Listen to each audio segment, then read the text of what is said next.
மாட ஓட்டிட்டு போயிருக்கான் போலீஸ் ஸ்டேஷன். பதட்ட சப் இன்ஸ்பெக்டர் 25 வருஷம் சர்வீஸில் இப்படி ஒரு நடக்கலையா சம்பவம்? எதுக்கியா 15 காலம் மாட போலீஸ் ஸ்டேஷனுக்கு ஓட்டி வர? இதெல்லாம் மாட்டு சந்தையா இல்லை மாட்டு பண்ணையா? நீங்கள் நல்லா லாடம் கட்டுவீங்களாமே. என்ன நினைச்சிருக்காங்க போலீஸ் ஸ்டேஷன். இன்னும் சிலர் திருத்தவே முடியாது. ஒரு ஆள் தண்ணி ஓட்டு வண்டி ஓட்டி போயிருக்கான், பிடிச்சி போலீஸ் ஸ்டேஷனில் கொண்டு வந்து நிறுத்தியாச்சு.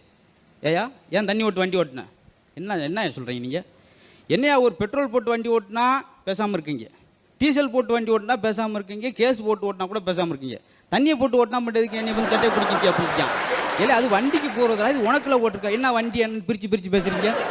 வண்டிக்கு ஏதாச்சும் இருப்பாருன்னா ஒரு சாப்பில் சேர்க்குறோம், மனுஷனுக்கு ஏதாவது பிரச்சனை மருத்துவமனை சேர்க்குறோம். ஐயா சாமி நீ முதல்ல வெளியே போடா, நீ எல்லாத்துக்கும் தத்துவத்தை கற்றுக்கிட்டு இருக்காங்க. அது ஒரு பக்கம். இன்னும் சிலரை பார்த்தீங்கன்னா ரொம்ப அபரிதமாக போயிடுவான். ஒருத்தன் கோழி முட்டையை கொப்பரையில் கவுத்து உட்காந்து கதை எழுதிருக்கான். நம்ம பேனாவில் எழுதினாலும் போதும், கோழி முட்டை 25 முட்டையை வச்சுட்டு கதை எழுதிக்கிட்டே இருக்கார். என்னையா கதையில் கரு இல்லைன்னு எவனும் சொல்ல